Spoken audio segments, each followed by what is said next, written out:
Initially, we can start with the picture of the Dashavataras of Lord Krishna that I have already sent you in the beginning.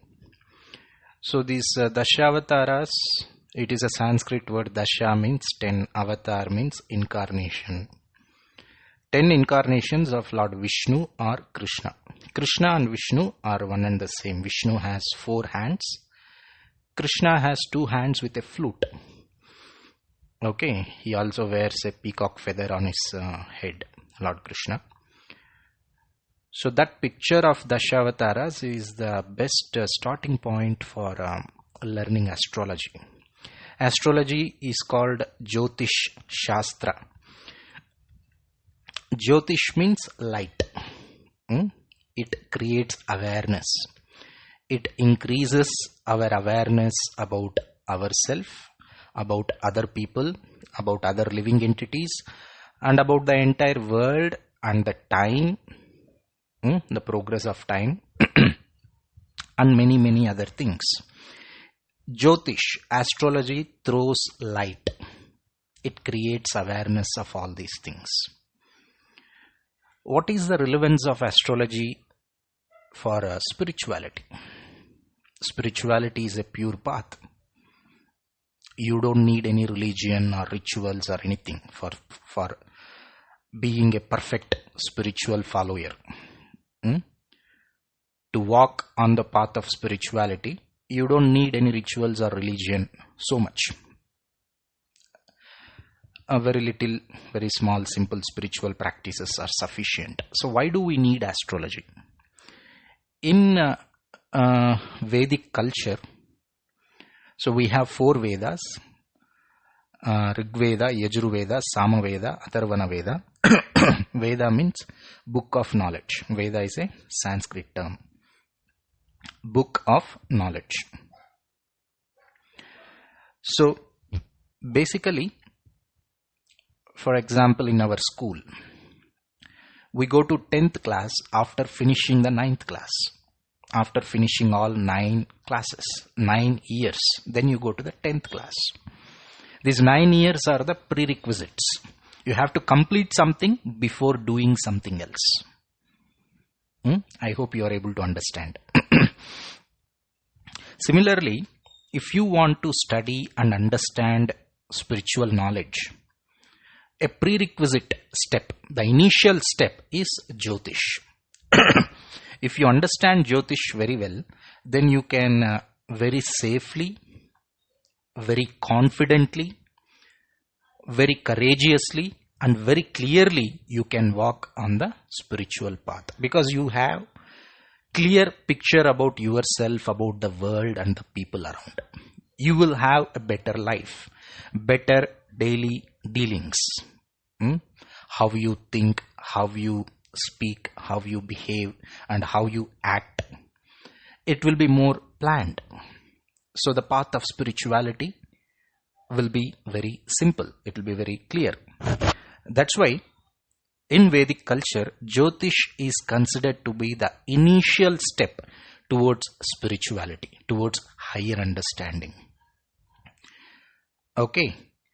So in the picture of Dashavataras, you can see the 10 incarnations of Lord Krishna. Okay. And after that, I have given you the formula. 9, 12, 12, 27, 4. So what is this 9? 9 is actually the 9 planets. Okay. So in Sanskrit, we use the term called grahas. So what are these 9 planets? I will tell 12, 12, 27, 4 later. So this is a formula which we can always use as a reference. So we study the subject. We start the subject by studying about 9 planets. So what are these 9 planets? Sun for Sunday, Moon for Monday. Then we have Mars for Tuesday. Then we have Mercury for Wednesday, Jupiter for Thursday, Venus for Friday, Saturn for Saturday, Then we have two more planets. They are called shadow planets, Rahu and Ketu. Rahu is called the north node of the moon, and Ketu is called the south node of the moon. So these are the 9 planets. Now these 9 planets are related to 9 avatars, 9 incarnations of Lord Vishnu. So now Sun. For Sun planet, the in charge is Lord Rama. Okay, so in Hare Krishna Mahamantra, there is Rama Nama. Hare Krishna, Krishna Krishna, Hare Hare. Hare Rama, Rama Rama, Hare Hare.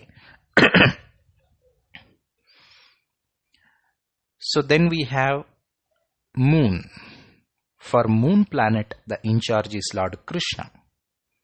Then for Mars, the in charge is Lord Narasimha. Very powerful, very violent, very angry incarnation of Lord Krishna. Lord Narasimha is also called the protector of devotees. If devotees of Krishna worship Lord Narasimha, Narasimha always protects. Very powerful. So Lord Narasimha is in charge of Mars. Then Lord Buddha. He is also Lord Krishna. He is also an incarnation of Lord Krishna. Lord Buddha is in charge of Mercury planet. Then Lord Vamana. Vamana is in charge of Jupiter planet. Then we have Parashurama. Parashurama is in charge of Venus planet. Then we have Lord Kurma. Kurma is in charge of Saturn. Then we have 2 more planets, Rahu and Ketu. Lord Varaha is in charge of Rahu planet, and Lord Matsya. Matsya means a fish incarnation of Lord Vishnu. So Matsya is in charge of Ketu planet. Okay. So now we can stop here. I will continue in the next lecture. So in this lecture I gave a glimpse of a small understanding of the avatars and the 9 planets, their names, which planet is in charge, which planet is under the in charge of which incarnation. And that's all. Okay.